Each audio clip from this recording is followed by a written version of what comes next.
안녕하세요. 영화 보통의 가족 관객과의 대화에 오신 여러분 환영합니다. 저는 오늘 진행을 맡은 윤선 기자라고 합니다. 반갑습니다.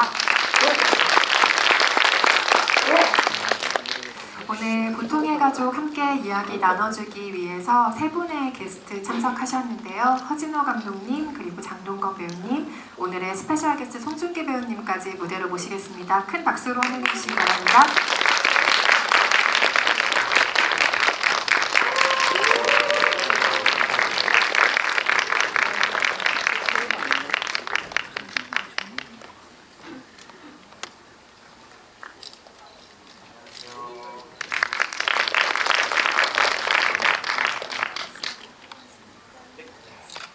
네, 방금 영화가 끝나서 아직 좀 먹먹한 여운과 충격에 다들 휩싸여 계실 시간인 것 같은데요. 차차 감상을 정리하면서 오늘 어떤 이야기들 나눌 수 있을지 생각해 주시면 후반부에 관객 질문까지 포함해서 오늘 이야기 나눌 거고요.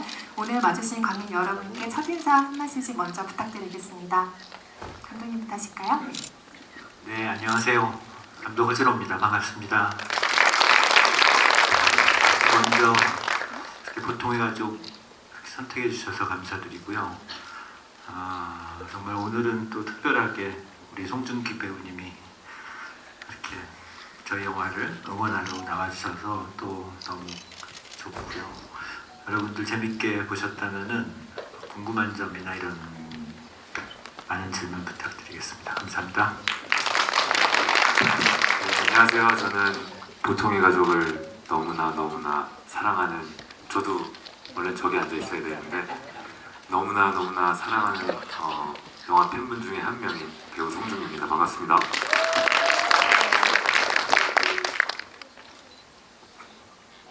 안녕하세요. 반갑습니다.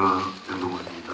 보거나 하면은 사실 이런 자리에 나오는 게 좀 싫을 때가 있거든요. 근데 요즘은 관객 여러분들과 이렇게 좀 의미 있는 이야기도 많이 나누고 그래서 참 좋은 시간 보내고 있습니다. 오늘도 좋은 얘기 많이 나눴으면 좋겠고 특히 이제 요즘 한국 영화 지킴이 GV 요정으로 활약하고 계신 우리 송중기 배우와 함께해서 맞습니다.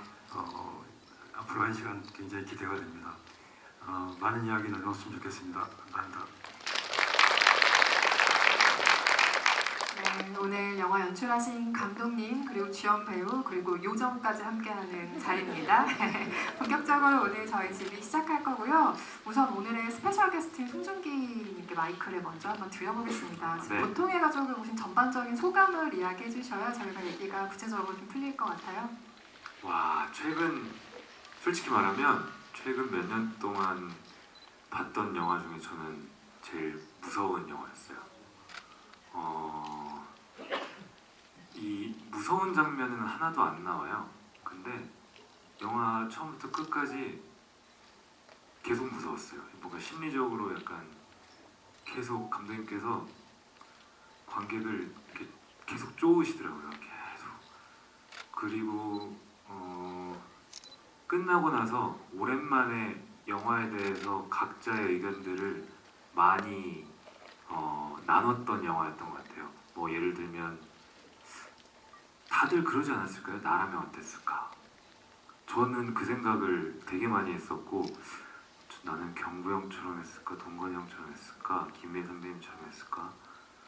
그 생각을 진짜 많이 떠올렸던 그런 영화인 것 같아요. 그래서 자꾸만 진짜 오랜만에 와 되게 뭔가를 곱씹게 하는 영화구나 라는, 그리고 오랜만에 정말 시네마다운 시네마를 본 느낌이었어요.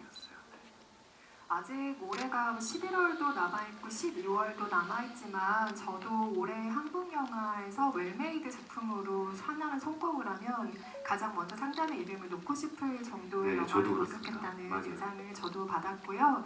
말씀하신 것처럼 무섭기도 하고 너무나 오싹하기도 하고 그리고 질문을 나에게로까지 확대시키는 영화의 화법에 지금 꽉 붙들려 계실 것 같습니다. 한국 영화를 사랑하는 팬들이라면 뭐 누구나 허진호 감독 연출자 한 편쯤은 마음 안에 있지만 이 영화가 또 새롭게 좀 다른 결로서 자리하게 되지 않을까라는 생각이 들고요. 송중기 배우 같은 경우는 장동건 배우님과 이미 호흡을 맞추셨잖아요. 그런데 네. 그게 판타지 세계관이었단 말이죠. 2019년에 아스달란덱이라는 작품을 맞아요. 통해서 두 분이 호흡을 맞추셨는데 그 판타지를 떠나서 가장 보통의 얼굴을 연기한 장동건 배우의 모습을 보는 게 또 낯설지만 굉장히 기분 좋은 경험이셨을 것 같아요. 어떤 인상적인 얼굴을 발견하셨나요? 방금 기자님께서 말씀하신 낯설다는 표현이 제일 맞는 것 같아요. 왜냐면 제가 아는 형은 평소에 화내는 모습이 없으시거든요. 짜증, 화, 뭐 욕설 이런 단어랑은 좀 안 어울리는 선배님이세요.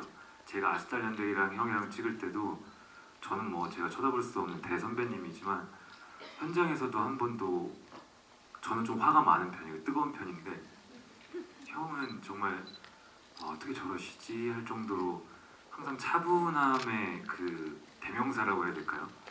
근데 그런 제가 아는 형이 영화에서는 정반대로 나오시길래 저에게는 굉장히 뭔가 뜨거운 낯섦이라고 해야 되나요? 그런 느낌을 많이 받았죠. 저는 되게 낯설었었어요. 그 기분 좋은 낯선 충격 같은 것들을 배우들의 연기를 통해서 확연히 받으실 만한 영화였다고 생각하고요. 방금 재규를 언급했으니 장동건 배우에게 마이크를 한번 넘겨보겠습니다. 재규라는 캐릭터는 사실 레이어가 굉장히 많은 인물인 것 같아요. 형인 재환에게 일종의 컴플렉스가 좀 있는 사람인 것 같기도 하고 그걸 뭔가 자신만의 도덕적인 우월감, 신념 같은 것으로 채우고 있었던 사람이 아닐까라는 생각도 들고 그래서 어쩌면 가치관이 자기 자신으로부터 비롯됐다기보다 나는 옳은 사람이야, 나는 좋은 사람이야 이걸 포기하지 못하면서 무언가가 만들어진 사람 같다는 인상을 받았는데요. 어쩌면 소아과 의사라는 직업도 그래서 선택한 게 아닐까라는 생각이 들 정도의 인물이었습니다. 장동건 배우가 본 재규가 어떤 사람인지 너무 궁금한데요. 그 사람을 움직이는 가장 큰 마음의 동력이 뭐라고 생각하셨을까요? 뭐 말씀하신 부분대로 이제 도덕적인 형에 대한 도덕적인 우월감도 이제 좀 가지고 있고 또 이제 이 영화가 이제 표현하고 싶은 것들이 또 감독님도 그러셨고 이제 어떤 인간이 가지고 있는 누구나 가지고 있는 그런 양면성 이런 것들에 대해서 이제 좀 이 영화에서 조금 표현을 하고 싶어 하셨고 저도 시나리오를 읽으면서 단순히 이제 뭐 그 배우가 캐릭터를 접근하는 방식뿐만이 아니라 그냥 개인적으로도 나는 어떤 사람인가를 좀 생각을 많이 하게 됐어요. 영화 작업을 하면서 뭐 사람이라는 게 어렸을 때부터 이제 성장해 나가면서 항상 그 선택의 순간, 작고 큰 선택의 순간들이 오고 거기에서 이제 어떤 선택을 하며 살아가느냐에 따라서 어떤 그 사람의 인생 가치관 또 외부에서 바라보는 시선 또 본인이 되고 싶어하는 모습 뭐 이런 것들이 다 형성이 된다고 생각하는데 그런 의미에서 재규는 어떤 사람일까를 생각해 봤을 때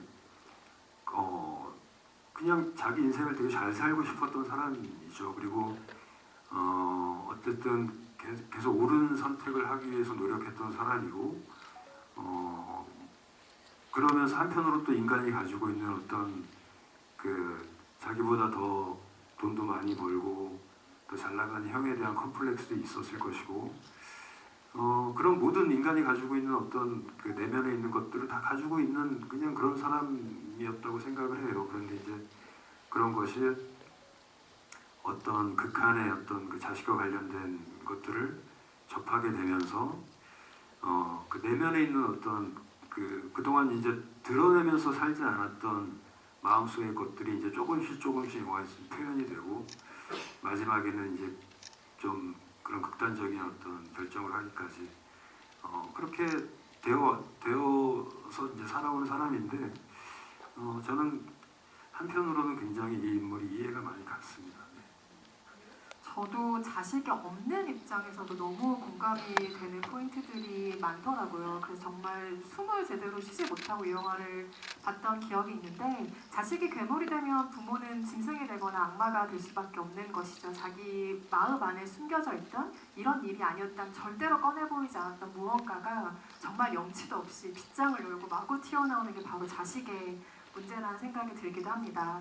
허진호 감독님은 이 3번의 식사 장면을 통해서 이 두 가정, 4사람이 함께하는 자리들을 표현하셨는데요. 특히 식당 같은 경우는 같은 공간을 2번 사용하셔야 하기 때문에 카메라의 제약도 많고 공간을 어떻게 보여줄지 고민이 굉장히 많으셨을 것 같아서 로케이션 선택할 때 중요하게 그 식당에 바라셨던 점이 굉장히 궁금하더라고요. 예를 들면 뭐 2층이었으면 좋겠다, 뭐 유리가 있었으면 좋겠다, 이런 식의 공간의 감각들을 어떻게 가지고 의논하셨는지 궁금하네요. 그 공간을 미리 어떤 공간이라고는 생각을 못했고요. 저희가 이제 예산 문제도 있고 해서 로케이션을 찍을 수밖에 없었는데 이렇게 정말 고급스러웠으면 좋겠다. 그러니까 이제 제완이라는 인물이 가지고 있는 어떤 재력적인 것들이나 어쨌든 그 공간은 굉장히 선택된 이런 정말 부자들 혹은 뭐 그런 사람들이 갈 수 있는 어떤 그런 공간이면은 좀 괜찮을 것 같다는 생각에서 제가 여러 군데 돌아다녔었어요. 근데 그렇게 유리가 있고 와인으로, 아마 여러분도 보셨겠지만 와인으로 쭉 돼 있는 벽면과 또 이렇게 단독으로 돼 있는 어떤 그런 그 룸이라고 그러나요? 그런 곳이 마음에 들었는데 그 청담동에 있는 굉장히 궁금했어요. 어딘지 여쭤보려고 했어요. 너무 고급스러워서. 저희 집에서 200m 떨어진 곳이어가지고 촬영 때 꽤 오랜 촬영을 했는데 거기 촬영할 때 좀 편했어요. 집에서 그냥 걸어서 가고 그래서 그 SM에서 경영하는 식당. 구체적인 홍보가 장소의 되겠네요. 정보까지 또 저희가 근데 얻게 됐습니다. 저는 이제 그 말씀하시니까 기억나는 게, 저는 너무 탁월하다고 생각했었어요. 장소가 관객 입장에서. 왜 초반에 네 분이서 이제 만날 때 계단 올라가서 지미 집이 올라가서 그 방이 소개가 되잖아요. 저도 이제 촬영을 하는 입장이니까 딱 그 방이 소개되는데 유리더라고요, 사방이. 그래서 속으로 아이고, 왜 저기를, 저 반사 저거 촬영할 때 유리 반사가 너무 많아서 보통 촬영팀에서는 선택을 안 하는 공간이거든요. 저 유리 좀 열고 했으면 좋겠다, 막 저 혼자. 근데 유리가 열려 있더라고요, 대화할 때는. 근데 영화 후반부 가서는 저도 모르게 저 유리 좀 닫았으면 좋겠다. 이게 막 밖에 사람들이 다 들을까봐, 종업원이 듣고 밑에 있는 손님이 듣고, 이 지금 넷이서 하는 대화 내용이 다른 사람이 들으면 안 되는데, 그러니까 아까 말씀드린 것처럼 그런 것 때문에 계속 조마조마 했었어요. 그러니까 그게 공간이 주는 그 힘도 있었던 것 같아요. 맞아요. 그리고 저는 어떻게 보면 그 2번째 식사 자리야말로 첫 대화 자리가 약간 살얼음판 걷는 것 같은 맞아요. 기분이었다면, 2번째 식사 자리는 유리에 막 쩍쩍 금이 가는 어떤 느낌이 맞아요. 상상이 되기도 하고, 그래서 공간과 한층 더 결부된 깊은 인상을 받으면서 그 공간을 아주 스릴 있게 지켜봤던 것 이해 같고요. 선배님과 동건이 형 소리 지를 때 제발 좀 목소리 좀 내주시죠. 맞아요. 막 계속. 네, 매니저분이 참을성이 많으시다, 찾아오지 않으시네, 뭐 이런 생각도 했었고, 식당 매니저분이. 그런가 하면 각 가족의 식사 장면도 짧지만 아주 인상적인 몽타주로 등장을 합니다. 재환도 그렇고 재규도 그렇고 부모와 자녀가 각각 다른 메뉴를 아침 식사를 먹고 있고, 대화 없이 스마트폰을 보거나 좀 단절된 인상의 몽타주가 짧게 등장을 하는데요. 가족이 함께하는 순간은 하루 중에 굉장히 여러 순간들이 있잖아요. 그 중에 식사 장면만이 보여줄 수 있는 어떤 느낌들이 있는 것 같아요. 그렇기 때문에 3번의 식사 장면도 이 영화에서 아주 중요한 모티프가 되는 건데요. 감독님, 그 식사 장면만이 보여줄 수 있는 사람의 어떤 면들, 가족의 면들, 이런 게 있다면 무엇일까요? 식사 장면만 보여줄 수 있는 면들.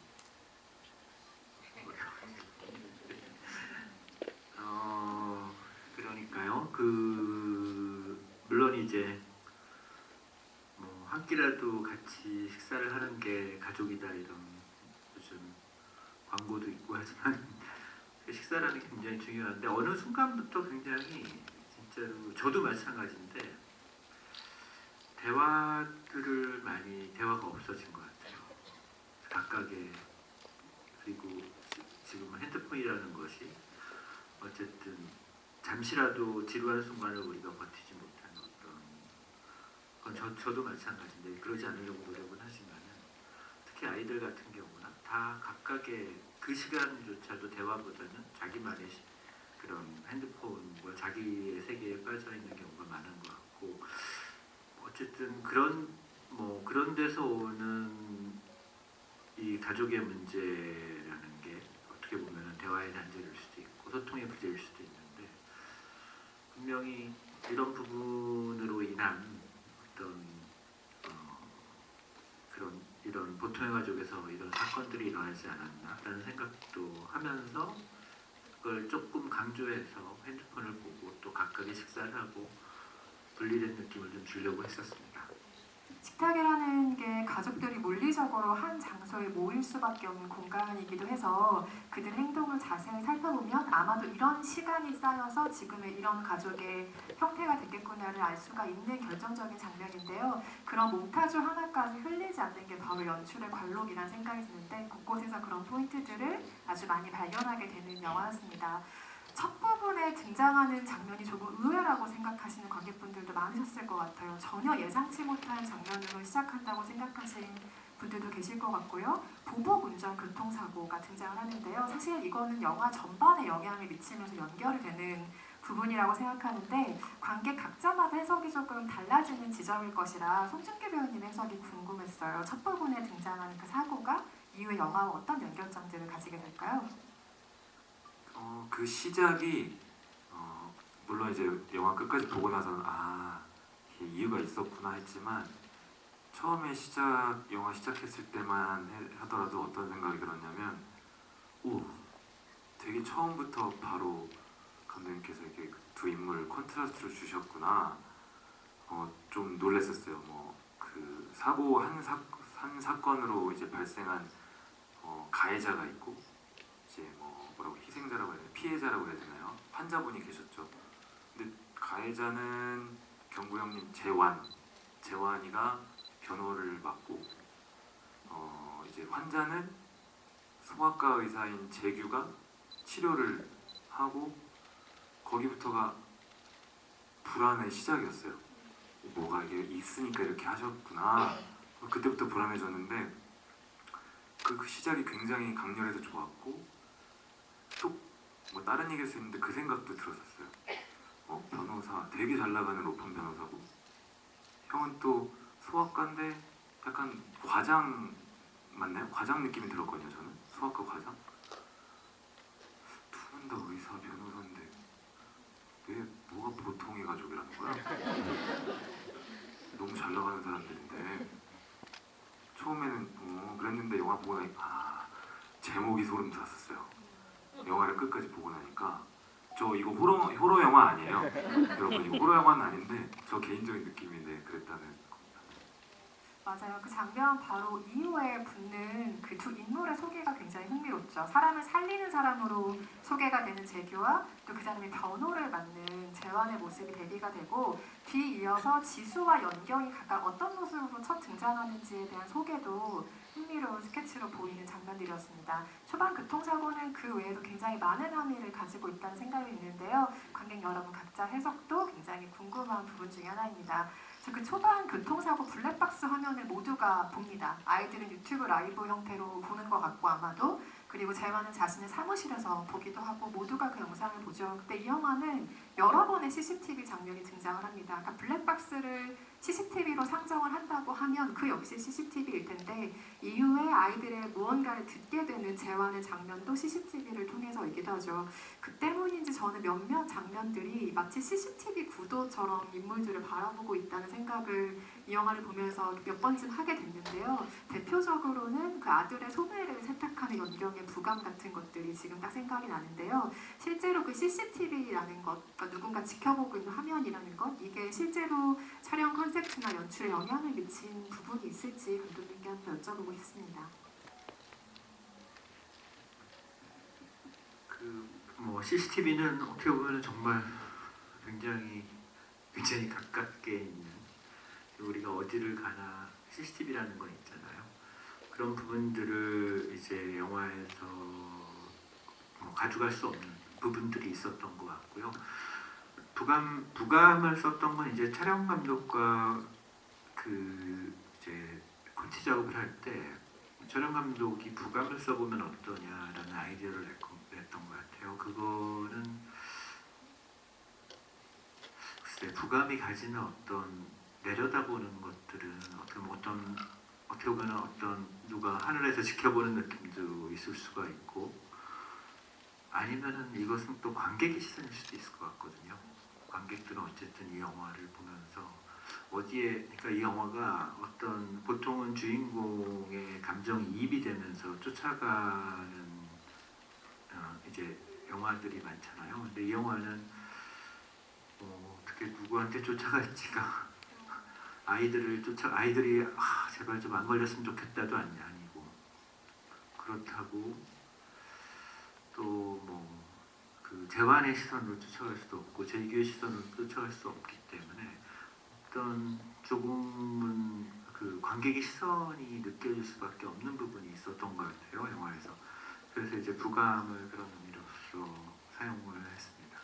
그래서 마치 누군가가 혹은 우리가 이들의 행동을 자세하게 들여다보고 있는 것 같은 인상을 주는 작품이기도 하죠. 영화의 분위기가 또 한 번 반전되는 건 재규가 고라니를 치는 교통사고인 것 같아요. 이 부분을 기점으로 영화의 분위기가 한번 크게 변화하는데요. 여러 번의 교통사고가 등장하다 보니 이 역시 의미가 좀 확장되는 부분이 있는 것 같습니다. 제가 그 장면에서 흥미로웠던 것은 재규가 이렇게 그 고라니를 친 걸 끌고 가는 게 아이들이 노숙자를 끌고 가는 동영상 화면이랑 너무 링크가 되는 장면이어서 여기서부터 무언가가 시작된다라는 인상을 아주 강하게 받은 장면인데요. 그 고라니 사고에 대한 재규를 연기하신 장동건 배우님의 해석도 궁금했습니다. 그게 어떻게 영향을 미쳤을까요? 그렇죠. 보셔서 알겠지만 영화 이제 자동차에 관련된 것들이 한 4번 정도 나오는데요. 첫 장면이 그렇고, 이제 두 번째가 첫 번째 식사 후에 이제 재환이 그 레스토랑 밖에서 이제 차로 칠 것 같이 이렇게 장난치는 부분에서 그랬었고, 이제 세 번째가 이제 고라니와의 교통사고, 그리고 마지막 엔딩 장면이 있는데, 이제 그 고라니를 놓기라는 그 장면은 이제 영화적으로는 아까 지금 말씀하신 대로 어떤 그 아이들의 CCTV 장면에서 그 노숙자를 이제 셋이 끌면서 이렇게 유기하는 그 신하고 이제 굉장히 좀 비슷한 장면들이 되면서 그러니까 어떤 영화적인 장치였을 수도 있고, 또 이제 그 이후 장면이 사실 보면은 주차장에서 이제 영경이 이제 차에서 놀래서 이제 나와서 둘이 차 안에서 대사를 하는데, 보면은 이제 차 유리가 금이가 있죠. 그래서 그 둘 사이에 이제 어떠한 가족의 이제 불화의 시작, 금이 가기 시작하는 그런 것들을 좀 상징하기도 하는 그런 신이었었는데, 이제 연기를 하는 배우 입장에서는 저는 이제 그 촬영할 때 이제 그런 생각을 했어요. 지금 저희가 이렇게 급하게 집에 가는데 고라니를 쳤다고 저걸 굳이 힘들게 길가에 옆으로 치우고 갈 이유가 있을까? 빨리 가야 되는 거 아닌가? 그리고 그런 생각을 했는데 제 스스로는 이제 저를 그렇게 납득을 시켰어요. 재규에게서 어떤 점이 그런 행위를 하게 했을까? 예를 들면 고라니를 치웠다는 것은 사실 범죄도 아니고 그냥 지나갔어도 되는 건데 그걸 왜 굳이 길 옆으로 치웠을까? 전 두 가지 중에 하나라고 생각했거든요. 그냥 자신의 어떤 그런 것들을 이제 남이 안 봤으면 좋겠는 그 심리. 그리고 하나는 혹시라도 이것 때문에 다른 사고가 날지도 모르는 그 남에게 패기치기 싫어하는 그 사람의 어떤 살아온 그 관성, 그 둘 중에 하나일 거라고 생각을 하고 저는 그 장면을 받아들였거든요. 근데 아마 그러지 않았을까 싶어요. 그래서 이게 어떤 게 선이고 악이냐 이런 게 아니라 우리 모두는 다 선과 악의 어떤 경계를 걸으면서 그때 어떤 선택을 하느냐에 따라서 선한 사람이 되기도 하고 악한 사람이 되기도 하는데, 그 장면에서의 재규의 그 치우는 행위 자체는 아마 그런 마음이 아니었을까 싶었습니다. 그 와중에도 어떤 본인이 살아왔던 무의식적으로 행위를 하는 네. 네, 그 장면 하나에도 정말 여러 가지 해석이 가능한 작품이라는 걸 방금 질문과 답변으로 또 한번 공감을 하셨을 것 같고요. 표면적으로는 누구에게나 찾아올 수 있는 사고라는 무언가를 암시하는 장면인 것 같다는 생각도 했습니다. 방금 그 차 안에서의 대화 씬을 얘기해 주셨는데 재규의 경우 김희애 배우가 연기한 그 연기형과의 장면들도 굉장히 인상적으로 남는 것들이 많죠. 그래서 특히 차 안에서의 대화들 같은 걸 보면 사실 배우 입장에서는 되게 외로운 공간이었을 것 같다는 생각이 드는 게 어떠한 장치도 없이 사실은 상대 배우의 그 에너지에만 의지를 해서 관객을 설득해야 하는 장면들이니까요. 현장에서 김희애 배우와 가장 짜릿하게 호흡이 좀 맞았다고 기억하시는 순간이 언제인지도 가장 궁금하고요. 제가 개인적으로 이제 부부 연기를 처음 이번에 하는 거여서 사실 이제 시작 전에 좀 걱정도 많이 되고 그랬는데 그 김희애 선배님이 일단 너무 그 잘 받아주셨고요. 그리고 제가 뭐 현장에서 그 예를 들면 이제 첫 번째 식사 장면 이후에 그 이제 치매에 걸리신 노모님의 어떤 거처 문제로 그 가족 회의가 있고 밖에 나와서 이제 찍는 장면 때 그때 이제 뭐 그 재규가 어떤 마음으로 이제 연경이가 나왔을 때 바라봐야 되고 이런 것들을 이제 좀 제가 결정을 못 하고 이러고 있었는데 리허설 때 이제 김혜 선배님이 이렇게 오시더니 옆에서 싹 팔짱을 끼시는 거예요. 그래서 그때 그냥 그 느낌이 진짜 그 부부 같은 느낌이 들었고 어떻게 해야 되는지가 이렇게 딱 정리가 되더라고요. 그래서 김혜 선배님한테 도움 많이 받았고 또 차안의 그 장면 같은 경우에는 서로의 어떤 입장 차이가 너무 분명할 때 이제 그 감정이 이제 부딪히고 거기에서 이제 또 서로가 서로의 느낌을 캐치해내고 하는 장면이어서 조금 뭐 힘이 들었지만 어쨌든 김희애 선배님이 이제 보통 연기를 이제 현장에서 하시면 보통은 이제 저희들이 카메라에서 이제 자기 장면을 찍을 때와 상대방 배우에게 이제 카메라가 가서 카메라가 나를 비추고 있지 않을 때 이제 상대방의 연기나 호흡에 이제 도움을 주기 위해서 같이 연기를 같이 이제 좀 해주고 대사도 같이 쳐주고 하는데 보통 본인 연기 찍을 때만큼 그렇게 열심히는 안 하거든요. 근데 김혜 선배님은 카메라가 자신을 찍고 있지 않을 때도 정말 최선을 다해 연기를 하세요. 그래서 이분은 그 연기하는 자체를 굉장히 좋아하시고 즐기시는 분이시구나라는 걸 알게 됐는데 이제 그런 것들이 상대 배우에게도 고스란히 말씀하신 것처럼 에너지들이 전달이 돼서 굉장히 제가 도움을 많이 받았습니다. 그 배우들이 서로 주고받는 엄청난 에너지가 각자의 표현마다 좀 다르겠지만 저는 진짜 날카로운 현악 사중주 같은 것을 보는 기분으로 네 명의 식사 자리 대화 장면을 계속해서 봤는데요. 송중기 배우님이 가장 인상적으로 꼽고 싶은 이 영화의 연기의 순간이라는 게 있다면 너무 많으시겠지만 어떤 장면 지금 딱 떠오르세요?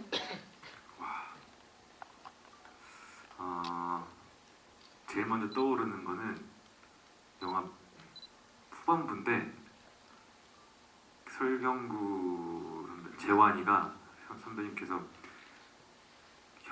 동건이 형이 그 고급스러운 음식을 다 이렇게 한번 확 휘저으셨어요. 떨어지고 바닥에.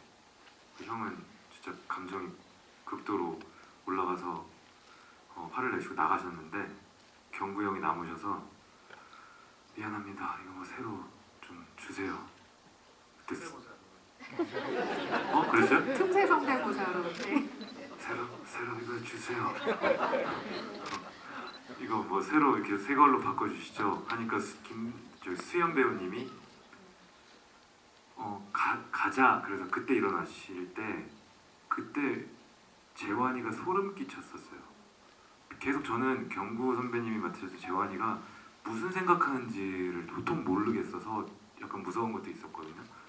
반대로 동건이 형은 사람이 아까 말씀하신 고라니 씬은 저는 그게 기점이라고 보는데 약간 바뀔 때가 좀 소름 돋았었고 아무튼 그랬는데 그런 의미에서 그 장면이었고 수현 씨하고 김혜 선배님이 화장실에서 대화할 때 거울 보세요였나? 거울을 보세요. 거울을 보세요. 네. 네. 그 대사는 네. 그 김희애 배우의 아이디어였어요. 그 대사가 전 너무 좋았었어요. 맛깔나가지고 그리고 이상한 형제들이네 진짜. 돌아가면서 돌아버리겠네였나요? 뭐 돌아가면서 사람 돌게 돌아가면 사람 한다고. 돌. 네. 그게 진짜 일상적이고 너무 공감적인 대사라서 너무 재밌었고 동건이 형은 저 형이랑 아들이랑 한강에서 하는 대화 장면도 너무 인상이 남았었고 네 많이 뭐 얘기하려면 더 할 수도 있는데 네, 정말 끝도 없이 연기의 명장면 퍼레이드를 꼽을 수 있는 영화라는 점에서도 반가운 것 같고요. 관객석으로 마이크를 넘겨서 질문을 받으면서 이야기를 나눠볼까 하는데요. 손을 들어주시면 마이크를 전달해 드릴 가운데, 거고요. 네. 네, 분이 제일 먼저 드셨어요. 네, 제가 정가운데 봤어요. 계십니다. 저 자리 좀. 네. 질문해주신 분들께는 소정의 선물인데요. 보통 헤어좋은 굿즈인 인센스를 선물로 드린다고 합니다. 제가 영화를 처음 봤을 때는 그 마지막 장면에서 결국은 재환이도 자식 때문에 어쩔 수 없이 그런 선택을 했구나라고 그렇게 당연하게 생각을 했어요. 근데 다시 보니까 중간에 그 치매 걸린 어머니의 말씀이 너무 인상적인 거예요. 조심해, 저놈이 순해 보여도 사실은 정말 독한 놈이야, 뭐 이런 말을 하는데 그럼 결국에 이 어머니가 보기에는 이 재규는 그 원래 천성이 워낙 그런 사람이었기 때문에 결국 그런 극단적인 선택까지 할 수 있었던 것이 아닌가라는 생각도 좀 들었거든요. 그래서 감독님 보시기에 또 그리고 장동건 배우께서 보시기에 그 재규라는 캐릭터는 워낙 그런 천성이 있었던 애가 그런 선택을 한 건지 아니면 뭐 자식 때문에 정말 어쩔 수 없는 선택을 한 것에 가까운지 의견이 좀 궁금합니다. 답변 듣기 전에 양해를 먼저 부탁드리면 지금 동영상 레코딩하고 계시는 분들도 많이 계시는데요. 아직 영화를 보셔야 될 분들이 훨씬 많기 때문에 이 질문에 대한 답변은 편하게 해주시되 그 답변은 어딘가에 업로드만 조금 지양을 부탁드리겠습니다. 네, 편하게 말씀해 주시죠.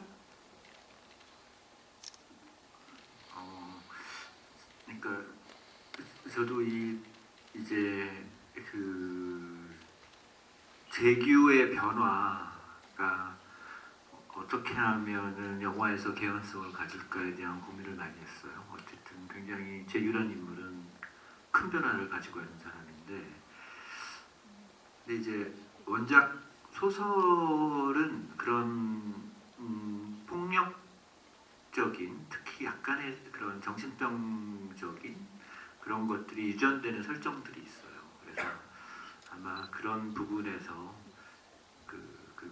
그런 대사들을 집어넣었고요. 뭐 혹시 그러니까 뭔가 그 할머니가 여보 할 때 보면은 아버지도 그런 부분들이 있지 않았나를 어떻게 보면은 조금 그냥 이렇게 뭐랄까요? 이렇게 밑밥이라고 표현을 조금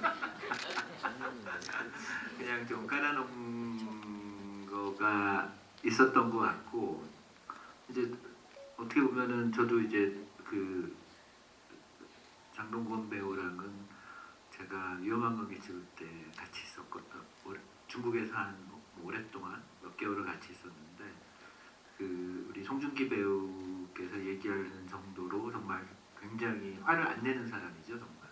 그래서 저도 처음에 같이 이제 대본 읽을 때 그냥 동건 씨다, 이거는 그런 사람이었으면 좋겠다라고 시작을 하면서 거기에 조금씩 더 덧붙였어요. 그리고 그런 얘기를 했던 것 같아요. 그런 사람이 화는 진짜 무섭다. 조심하세요. 방금 무서웠어요. 저는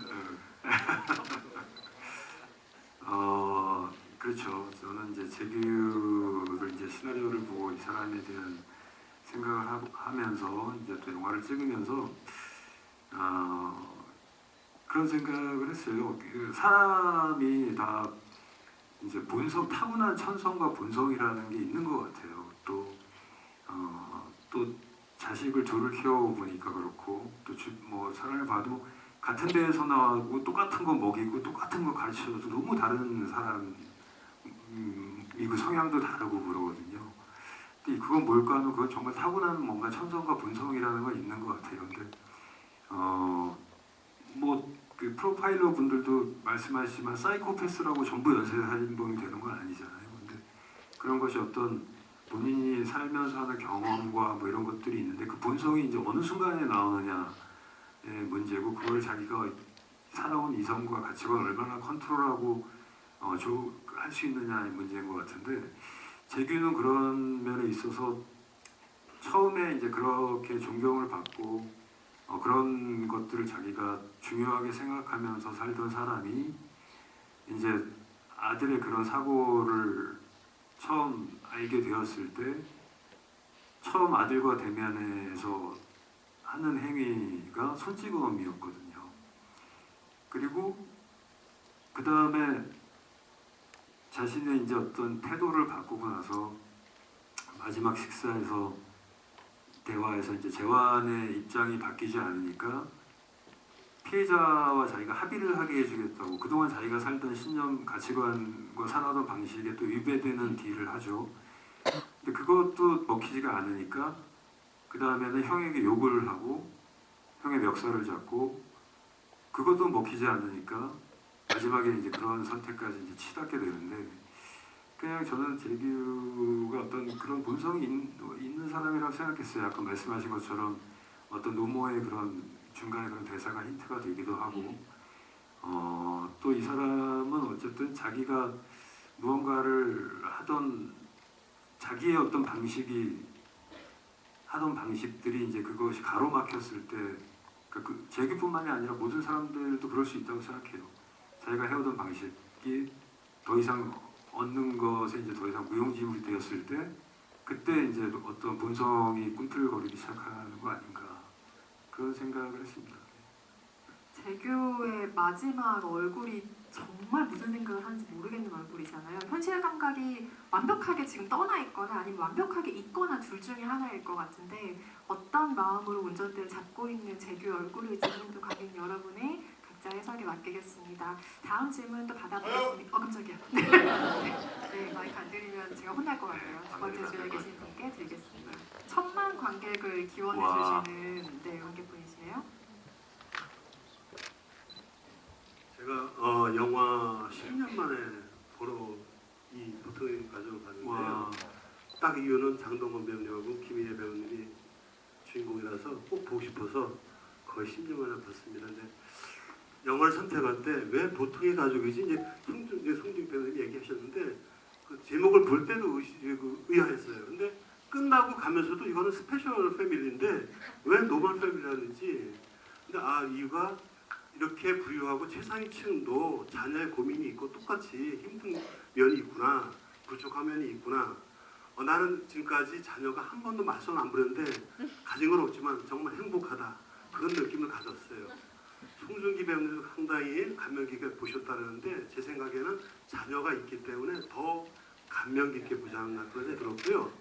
한 가지 뭐 제목은 그렇다 치고 이게 이제 성공하려면 그 영화가 갖고 있는 어떤 상징적인 그런 대사가 있어서 많이 입소문도 나고 퍼져들거든요. 그래서 이 대사는 이 영화를 보신 분은 꼭 기억하고 가고 싶고 또 지인들 만나면 이 대사를 통해서 이야기를 나눠서 이 영화를 홍보해줬으면 좋겠다는 어떤 시그니처 같은 어떤 그 대사 한마디가 딱 있어야 되거든요. 너나 잘하세요 뭐 그런 말이 있듯이 어떤 상징적인 대사가 있으면 상당히 좋을 것 같아요. 그래서 우리 좀 교육을 좀 시켜주고 하시면은 가서 홍보를 좀 열심히 하도록 하겠습니다. 그것도 빼고 한 가지 너무 앞만 보시는데 이 구석에도 사람이 있거든요. 맞습니다. 구석을 좀 봐줬으면 좋겠습니다. 알겠습니다. 부탁드리겠습니다. 네, 그럼요. 일단 저기 가시기 전에 선생님 명함 한 장만 주고 가시면 저희가 저희 홍보팀이 명예대사로 임명해 드리겠습니다. 네, 맞는 말씀이십니다. 알겠습니다.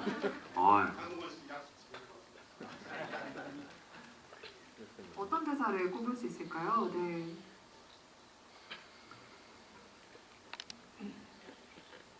그 어느 때보다 신중한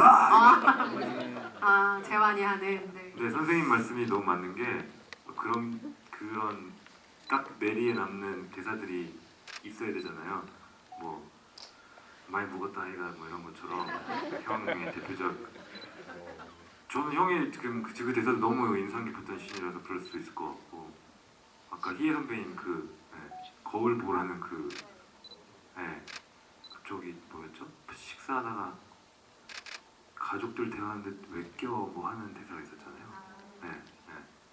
빠져라고 했나? 근데 이제 영화의 어떤 메시지나 주제와 관련돼서는 사실 연경이 그런 대사들 좀 많이 하는 것 같아요. 인간의 어떤 뭐 자식이 제 마음대로 되면 사람들이 교회야 저를 왜 다니겠어요? 뭐 이런 대사나 우리는 당신 우리 좋은 일 많이 했잖아.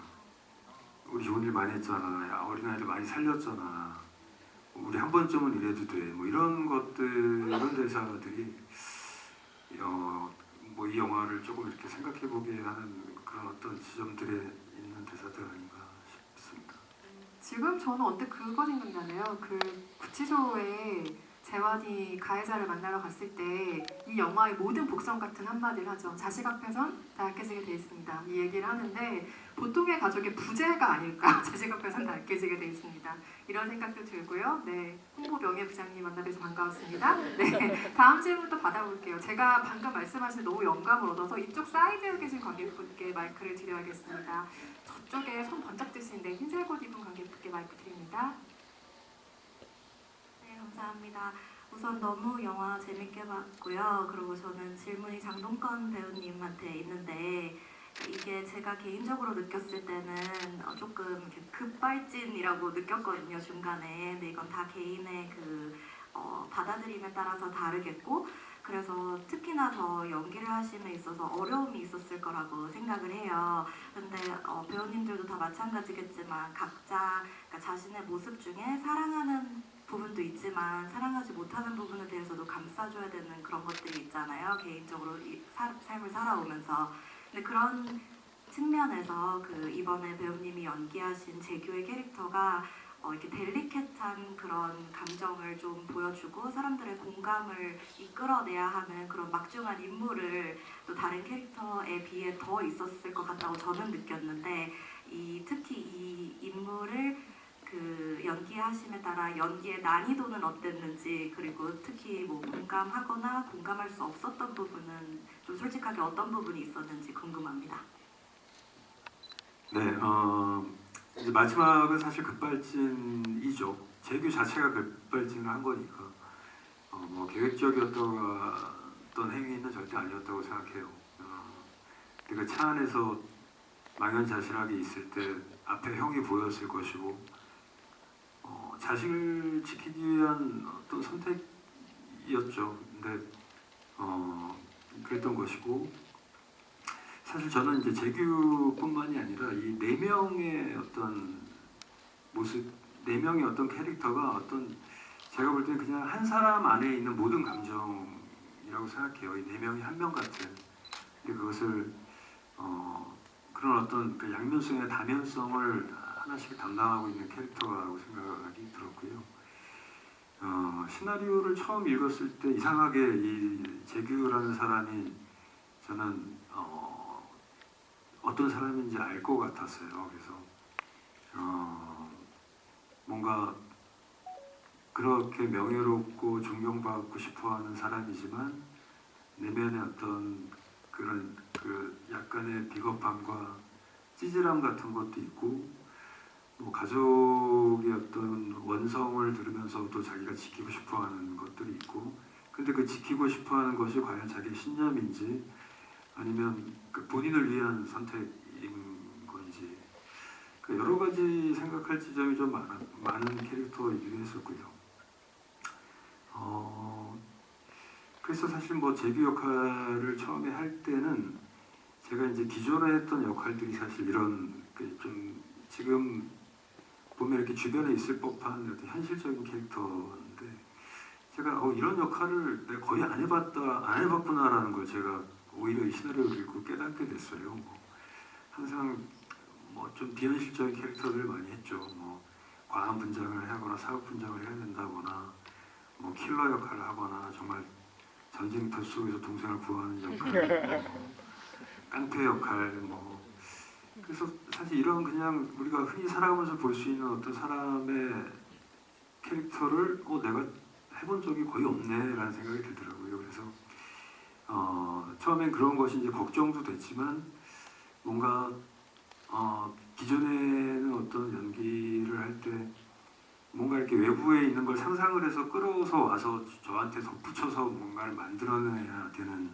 그런 캐릭터들이었다면 이번에는 제 안에 있는 것 중에서 꺼내서 그런 것들을 보여줄 수 있는 캐릭터일 거라고 생각이 들었어요. 그리고 더군다나 이제 감독님이 이제 그런 걸 제일 잘하시는 우리나라에서 허진호 감독님께서 이걸 이제 하신다고 하니까 처음 작업할 때 되게 설레이고 좀 재미있는 작업이 되겠다라고 생각을 했었습니다. 네, 질문과 답변 감사합니다. 저희 시간 관계상 마무리를 해야 될 것 같아서 다음 질문을 받지 못할 것 같아요. 짧은 질문 있으시면 하나만 더 받을까요? 짧은 질문이세요? 네, 맨 앞에 관객분께 마이크 드립니다.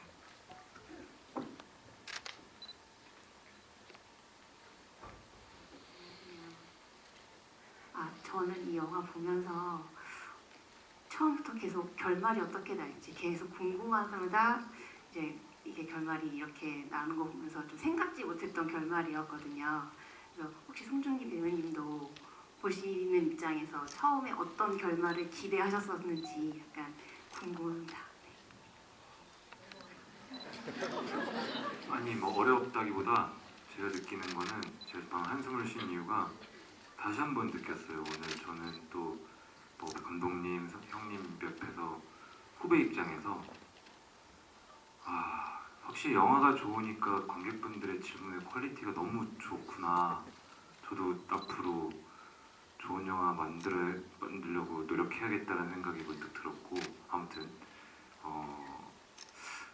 기대 결말 솔직히 말하면 예측이 안 됐었어요. 안 됐었고 그리고 예측하기가 쉽지 않았던 이유는 진짜 아까 말씀드렸다시피 오랜만에 영화를 보면서 뭔가 계속 피드백이 됐던 것 같아요. 저랑 대입시켰다가 영화를 보다가 나라면 어떨까? 에이, 그래도 잘못했으면 바로 자수시켜야지. 무슨 소리야? 하다가 전 아직 얘기가 돌밖에 안 돼서 여기 인생 선배님들 많이 계시는데 내가 아직 갓난 애기라서 내가 아직 그렇게 생각할 수는 있겠구나. 진짜 애가 크면 또 아닐까? 또 생각이 바뀔까? 내 애기를 지키기 위해서라면 부모 마음이 어떨까? 저도 제 인생에 지금 39의 송중기라는 사람이 저도 그 중간에 있는 입장이라서 그런 마음처럼 저도 예상이 안 가서 제 그 미래가 그만큼 영화도 결말이 예상이 안 갔었어요. 그러니까 이게 참 부모 자식에 관한 얘기를 다루는 영화라서 그런지 답이 없는 것 같아요. 결말이 예상도 안 되고 그리고 그래서 좋은 영화라고 생각이 들어요. 각자만의 생각에 각자만의 결론을 지을 수 있는 영화고 야 넌 어떻게 생각해? 난 이렇게 생각하는데 푹 끼지 마 막 이렇게 하면서 싸우는 건 아니고 이렇게 토론을 할 수 있는 영화니까 참 그런 의미로 좋은 영화라고 생각이 들고요. 저도 그래서 관객 입장에서 그리고 또 영화계 후배 입장에서 정말 오랜만에 와 질투난다 저 역할 저 영화 이런 영화를 한 편 본 것 같습니다. 네.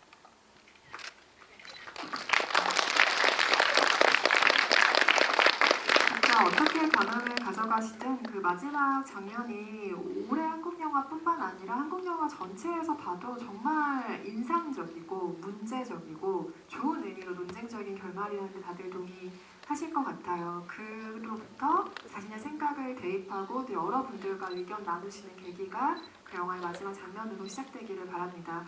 오늘 함께해 주신 관객 여러분께 끝인사 한 말씀씩 해주시고 저희 자리 마무리할까요? 감독님부터 부탁드립니다. 늦게까지 이렇게 대화를 나눌 수 있어서 너무나 좋았고요. 고맙습니다. 영화 혹시라도 재밌게 보셨으면은 지금 극장가에 사람이 없어가지고 저희가 많은 걱정을 하고 있거든요. 그래서 이제 우리 송중기 배우분도 이렇게 응원을 해주시는 것 같고 주변에 이 영화에 대한 어떤 좋은 홍보 부탁드리겠습니다. 감사합니다.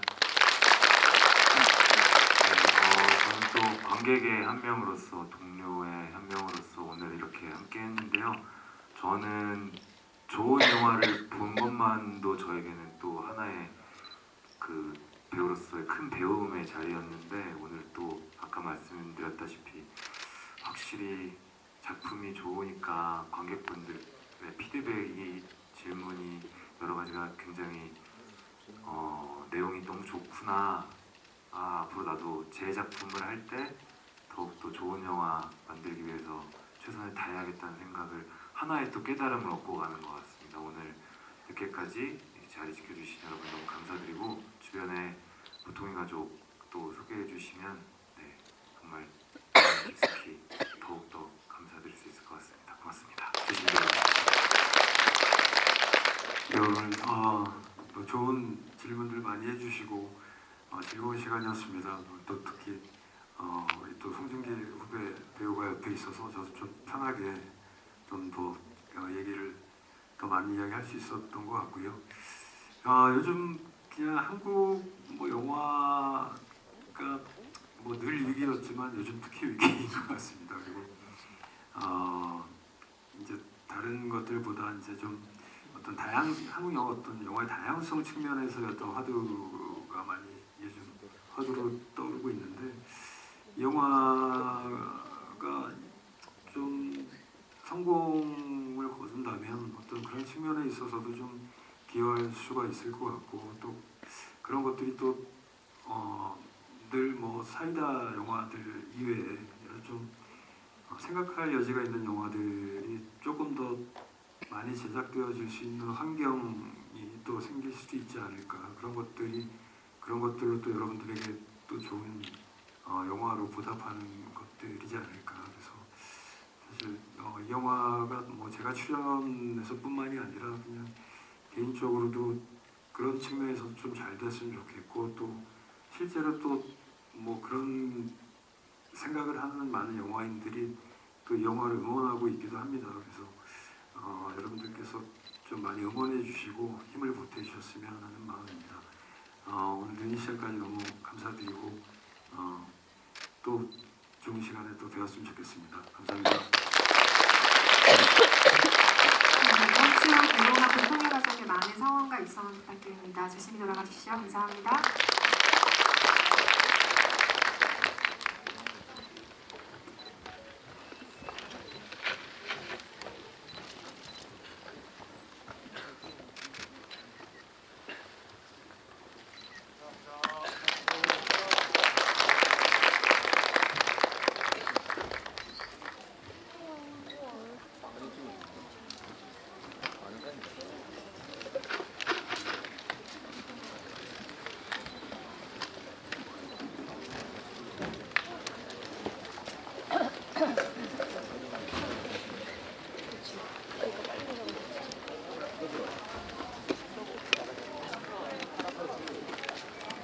뭐 하시는 거예요?